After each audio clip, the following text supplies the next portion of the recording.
Hello, আশা করি সবাই ভালো আছেন। আমি আজকে কথা বলবো সুধীর মিশ্র পরিচালিত সিনেমা সিরিয়াস ম্যান সম্পর্কে। সিনেমা সম্পর্কে বলার আগে আমি কয়েকটা ব্যাপার বলি আপনাদেরকে।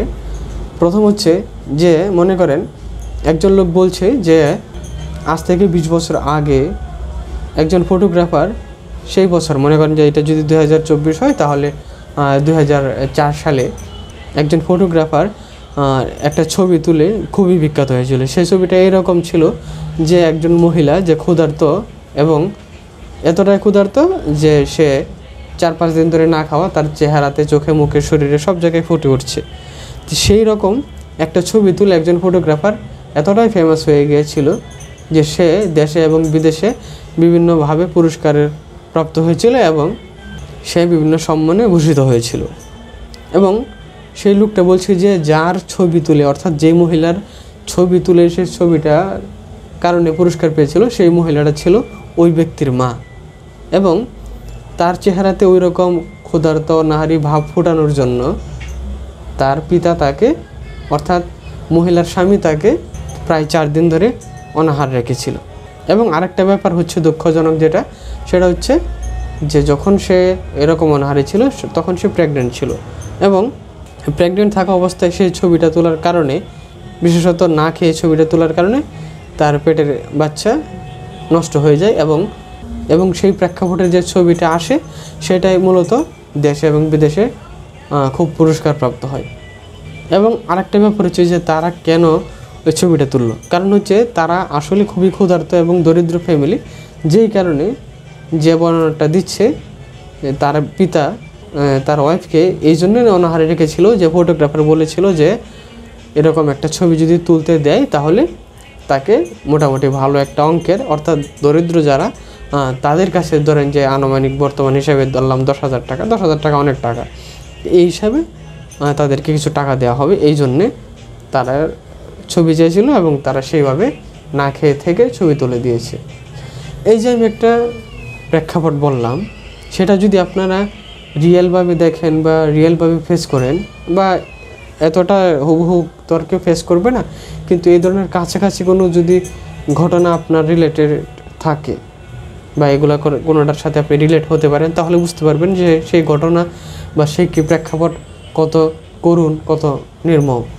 আর ভারতীয় উপমহাদেশে যদি আমরা মিডিয়া জগতে বা গ্ল্যামার জগতে অনেক বড় বড় ব্যাপার দেখি, যেমন ইন্ডিয়াতে মুকেশ আম্বানির বিয়েতে শুধু বিয়ের আয়োজনের খরচ হয়ে 2,000 কোটি টাকা, সেই জায়গায় কিন্তু এখনও মানুষ ঠিক মতো খাবার পায় না, অনেক মানুষ অনাহারে থাকে এবং অনেক জায়গায় তো মানুষ টয়লেটও পায় না পায়খানা করার জন্য, তারা যে কারণে বনে জঙ্গলে পায়খানা করে। সে যাই হোক, এই যে আমি যে প্রেক্ষাপট বললাম এটা বোঝানোর জন্য যে কতটা নির্মম পরিবেশে মানুষ থাকে, এরকম ঘটনা ফেস করে যারা, তারা। আমি যে ঘটনাটা বললাম সেটা হচ্ছে এই সিরিয়াস ম্যান সিনেমার শেষের দিকের বর্ণনা, যে নওয়াজুদ্দিন সিদ্দিকী একজন সিরিয়াস ম্যান এবং সেই ঘটনা আরেকজনকে বর্ণনা করছে যে নওয়াজুদ্দিন সিদ্দিকী কেন জীবনে বড় কিছু করতে চেয়েছিল। তখন সেই ঘটনাটা বলে যে আমার ফ্যামিলির অবস্থা এইরকম ছিল, যেই কারণে আমি চাইছি যে আমার ফ্যামিলির উন্নতি হোক, আমার যাতে এরকম কষ্টে পতিত না হতে হয়।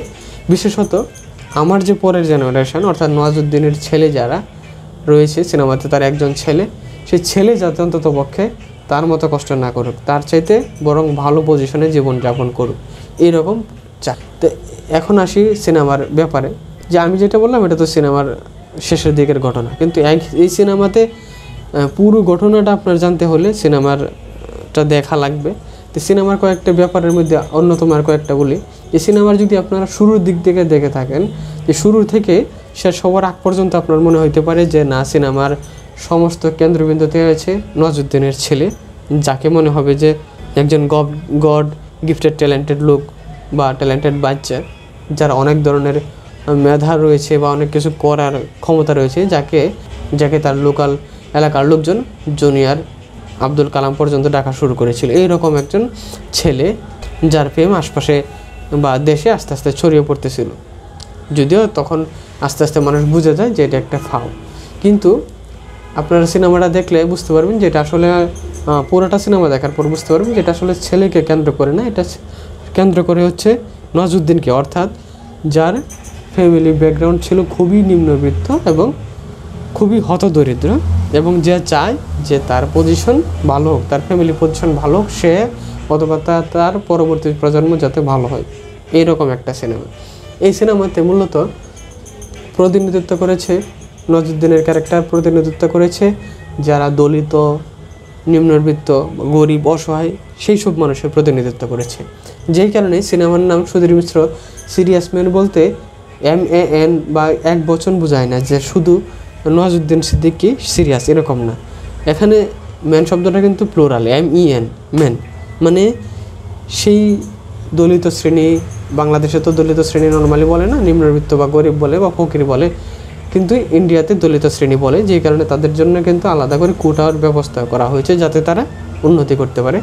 আর সেটা যাই হোক, এখানে মূলত বলতে যাচ্ছি যে এই সিনেমাতে সেই দলিত শ্রেণী, নিম্নবিত্ত বা গরিব যারা রয়েছে তাদের ক্যারেক্টারের প্রতিনিধিত্ব করে। এখানে ক্যারেক্টারটা কী চায়?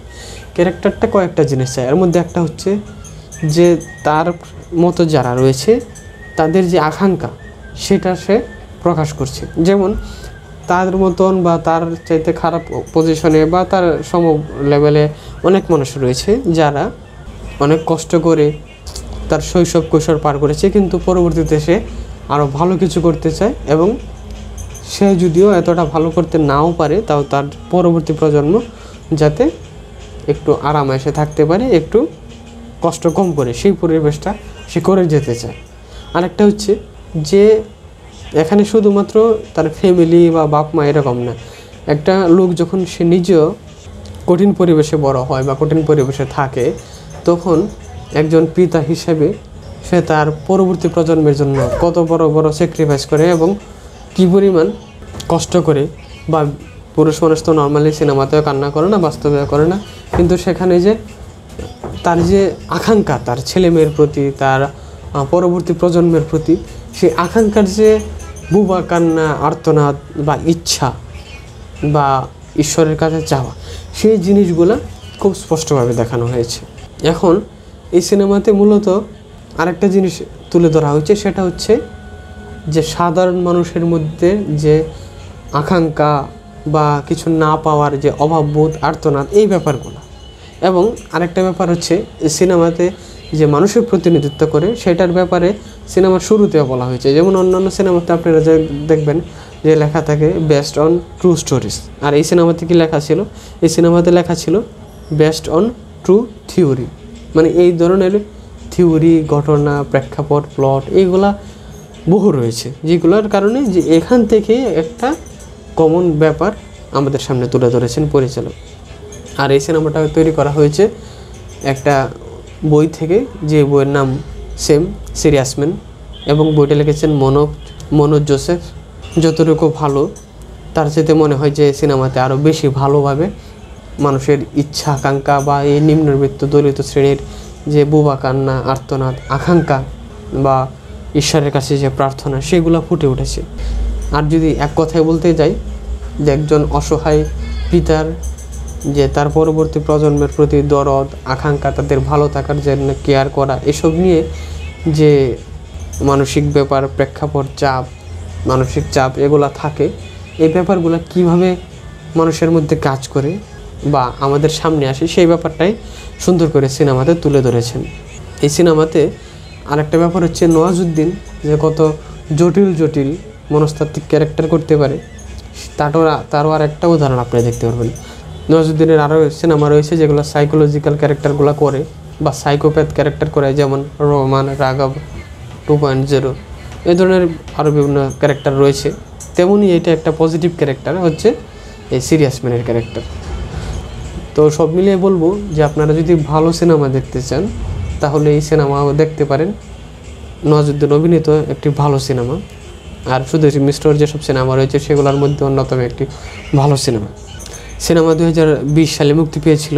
তারপরেও সিনেমা সম্পর্কে আমরা বলছি যাতে আপনারা এই বর্তমানে বলিউডের দুর্দশার সময়ে সব আজাইরা বা উল্টাপাল্টা সিনেমা না দেখে ভালো সিনেমা দেখেন, ভালো লাগবে, মন ভালো থাকবে। আজকে তাহলে এই পর্যন্ত, সবাইকে ধন্যবাদ।